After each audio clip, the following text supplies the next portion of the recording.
As we dive back into our series on mastering the action economy, we've noticed that some of the most lopsided economic exchanges happen with three actions.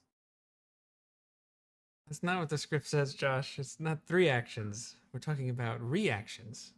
Oh my goodness. Yeah. This isn't Pathfinder 2. We're talking about D&D 5e.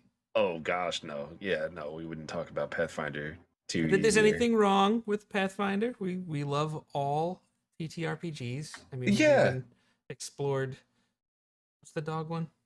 Pugmire. Yeah, Pugmire. Yeah, yeah. Pugmire, Pathfinder, Warhammer, whatever, Yeah. whatever you want to do, play it. It's fine. But we're just talking about D&D today. Yeah, reactions they're pretty strong. Yeah. Oh, nice save, Jake. I'm glad I had my reaction for that one, Josh.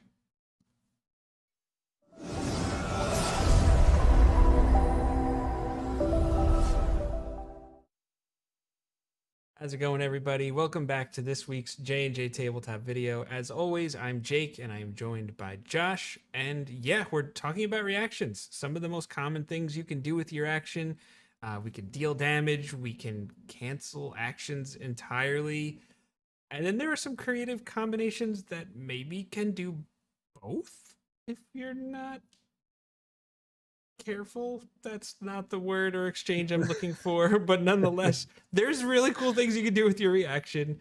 And Josh, let's just start with some of the basic stuff, like dealing damage. What's the most classic thing you can do with your reaction? Most classic thing, and probably the most common thing that players who haven't watched our series on mastering action economy would do would just be opportunity attacks.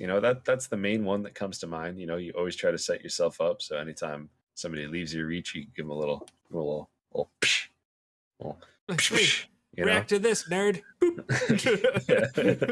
But you also have options like Hellish Rebuke too that will also do use your reaction to deal some damage.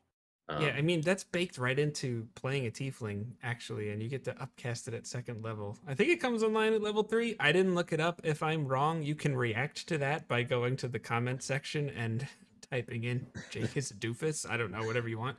But the thing that's really cool about this is someone damages you, a very typical thing to try and do with their action, and then as a reaction, you do the same thing back. So it's almost like you get a second way to affect the score, which is kind of like hit points, but you use actions to do that. And it just takes a spell slot or your racial ability if you're tiefling. That's a very lopsided exchange. You would expect to make progress on your turn, not hinder yourself. Yeah, there's like similar things that you could do to deal damage with your reaction, whether it's like Mage Slayer, or if you're a fighter, a Battlemaster fighter, and you have like Riposte or something like that, Riposte, Rapasta, or Riposte. But there's tons of different options out there that really give you some versatility for slapping people around using your reaction. Another route you could take to use your reaction to deal some damage, maybe an indirect route, but still works nonetheless, would be something like Commander Strike. Maybe you let your rogue deal sneak attack again for an extra time, the same round. Like that could be pretty significant. I mean, we've seen, especially if you watch Ancient Relics and Hokey Religions, you've seen rogues do some nasty damage. So giving them an opportunity to do that again is just, it could completely change the outcome of an encounter. Correct me if I'm wrong, Josh. I believe you brought this to my attention that the rogue class is built around dealing sneak attack damage once, really in a combat round. I know they can do it once per turn. That's the technicality here that we're talking about, because when you use your action to use Commander Strike, it's technically the fighter's turn, not the rogue's turn. That's how that works. Yeah. When your rogue starts to really get up there, that's really gonna do a lot of damage. They're just gonna make it rain D6 up in here. It's gonna take me so long to find all those. In addition to dealing damage, which is probably the most obvious thing you could do with your reaction, you could also use your reaction to cancel out someone else's action, which that's probably my favorite way of mastering the action economy. Like, you want to feel like you own the table. What can they do to take away an enemy's action. I think one of my favorite ways, we'll just call it cancel culture here because why not? Is the spell counter spell. Like, holy cow. Like, you're fighting like Vecna or like the archmage that I'm forgetting to name right now. We'll call him Bill. And he's casting Disintegrate or Meteor Swarm. Like, he's going to destroy the entire party and is like, aha, I've got my action. I will destroy you and all of your friends. And you're like, counterspell. They're using a spell slot and their action, and you're using a spell slot, and to make sure it always works, you would use one of equal value. I know that's a guessing game sometimes, but it's just one reaction on your thing or on your side, something that you don't always use, especially as a caster, and you're basically canceling their entire turn. And they're losing a spell slot, which is significant. That was something they were counting on to make serious progress in the fight. Yeah. And it's gone. It's just gone. It's just great. You love to see it. What else we got? I know there's some other spells and abilities that can be very similar. There's a ton of stuff. Yeah, you have options like shields or defensive duelist, which boosts up your AC, right? So like somebody, they thought they were going to hit you and you're like, no, you, or just no. Yes, that defensive buff, at least on shields front, I don't know a defensive duelist off the top of my head as well, but it lasts until the start of your next turn. So you could actually potentially cancel out a whole bunch of actions because they miss. Yep. Defensive duelist, as far as I know, is a one-time, just the one-time thing. But if we're wrong, then just let us know in the comments. Another reaction you could take to this video actually is by hitting the like button. We like that. It's a YouTuber reaction. Use the dislike button. That's fine. It helps us either way. Yeah, Jake. I mean, your timing is uncanny. You could say that you're an uncanny dodge. Speaking of uncanny dodge, that's another canceling reaction that you could do because it's a reaction that basically it subtracts damage. So if somebody attacks you and you're just like, nope, that worked half as well as you thought it would. Rogues for the win again. We keep talking about rogues all throughout the Action Economy series. Their powers are just hidden in different spots. I mean, rogues hiding. Yeah, they're like, I'm just going to be a barbarian for this incoming attack because I don't want to take the damage. It's cool because it's like a rage. It's like a fake healing, if you will, or temp HP, whatever you want to call it. Like, that's the function of it. You're giving yourself extra hit points by taking less damage. It's incredible. And there's other stuff too, like Shield Master is similar. Like rogues and monks get evasion naturally, where if they succeed on a dexterity saving throw, they take no damage, and if they fail, they only take half damage, which is incredible. That's normally not an option. That's like there for the guy wearing plate armor.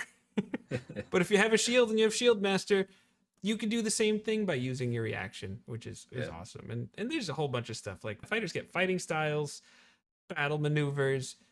The barbarian is the big muscular jock that gets a ton of attention, and the paladin's like the pretty boy that does all these cool things. But fighters just get stuff done.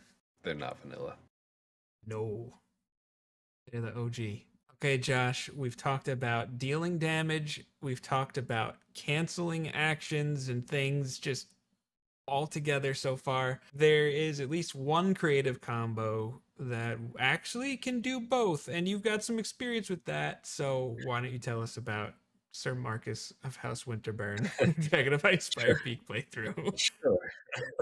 The big thing here is Sentinel. When you make an opportunity attack on someone, it essentially drops the enemy's movement to 0. So you're just taking away their movement completely. So if you pair that with something like, say, Polearm Master, which extends your opportunity attack to when a creature enters your reach instead of just when they leave your reach, well, you could hit someone when they're too far away to hit you, and whether they're running to attack you or running to attack someone else, well, suddenly they're stuck in place. They can't do anything unless they have some sort of ranged weapon or anything like that. And it just Like, man, you want to piss in somebody's cornflakes. That's the way to do it. You know, Yes. like they have their whole plan. They're like, I'm gonna go over do this. I'm gonna like run straight up to you, or I'm gonna like go around the fighter so they can't attack me. And then I'm like, no. Yeah, we talked about that in the movement video, and this is a way to force that on your opponent. The Yep, action is wasted, out of exactly. reach. So if maybe you're not using a pole arm, or maybe you're like, that's cheesy, whatever. Like I don't want to do that thing because it's broken and blah blah blah, and like you're no fun. Okay, sure, I get it. If you're Battle Master Fighter, you could use the brace maneuver, which essentially does a similar thing. So when a creature you could see moves into the reach you have with whatever melee weapon you're wielding, you know, whether that's 5 feet, 10 feet, 15 feet, whatever, you could use your reaction to expend a superiority die and make an attack against that creature using that weapon. So pair that with Sentinel, and boom, you have another free opportunity attack. More And damage. you're all exactly. Yeah, more damage, more better. And Yep. a quick strategy note on the Polearm Master strategy that Josh outlined just now. If you have Great Weapon Master, which is another very common thing to pair with this combo, don't use it on that attack.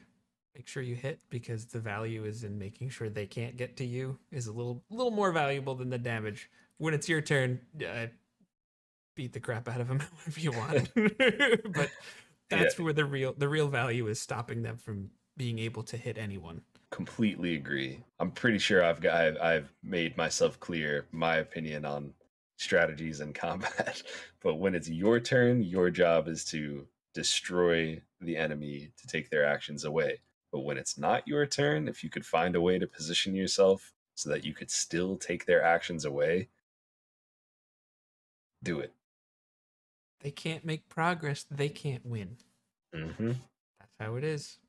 So I know there are other creative combinations out there, whether they're feats, spells, features, weapons, I don't know, an arcane focus, whatever it is that you know that other people would think are cool. So use your reaction, and I'll lean into that again. Go down in the comments section and tell us about it. While you're down there, you could react and hit the subscribe button and the bell and all that stuff, because this is actually the end of our Action Economy series, and we're going to have cards on screen. Maybe they're now, maybe they're a little bit later. Either way, you should check them all out, because it's just good practical advice that's going to help whether you're a dungeon master, a player, all the things.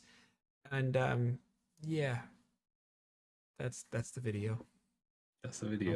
have a good Yeah. one, I guess, There's or not. there's anything It's in up to you.